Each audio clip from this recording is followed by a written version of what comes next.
গরমে হাঁসফাঁস অবস্থা, রোদের তেজ যেন বেরিয়ে চলেছে, তবে থেমে নেই জনজীবন। নানা প্রয়োজনে আমাদের বেরোতে হচ্ছে বাহিরে।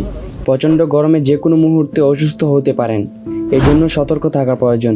গরমে ঘামের মাধ্যমে শরীর থেকে প্রচুর পরিমাণ পানি বের হয়ে যায়। এই জন্য রোজ 3 বেলা খাদ্য তালিকায় এমন সব খাবার থাকা দরকার যা পূরণ করে পানির অভাব।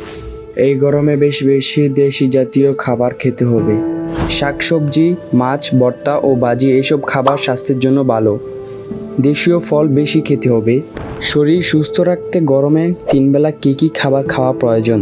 সকালে খেতে পারেন নাস্তা হিসেবে আটা রুটি, ডিম, হালকা তেল দিয়ে ভাজা সবজি। এছাড়া চিড়া খেতে পারেন, যার ফলে আপনার পেট ঠান্ডা থাকবে। দুপুরে খিচুড়ি, পোলাও এসব না খেয়ে সাদা ভাত খাওয়া উত্তম, সঙ্গে পাতলা ডাল, জল দিয়ে রান্না করা মাছ। রাতে দুপুরের খাদ্য তালিকা রাখতে পারেন, তবে রাতে কম খাওয়া ভালো। মৌসুমি ফল যেমন আম, তরমুজ ও জামরুল ইত্যাদি খাওয়া উত্তম। শিশুদের জন্য বাইরের খাবার যথাযথ এড়িয়ে চলাই ভালো। পানির অভাব পূরণের জন্য দিনে অন্তত একবার লেবু, মাল্টা, কমলা বা অন্য ফলের রস খাওয়া উচিত। গরমে অতিষ্ঠ হয়ে দিনে 2 বারে বেশি গোসল করা যাবে না। অতিরিক্ত গোসলের ফলে ত্বকের ক্ষতি হবে।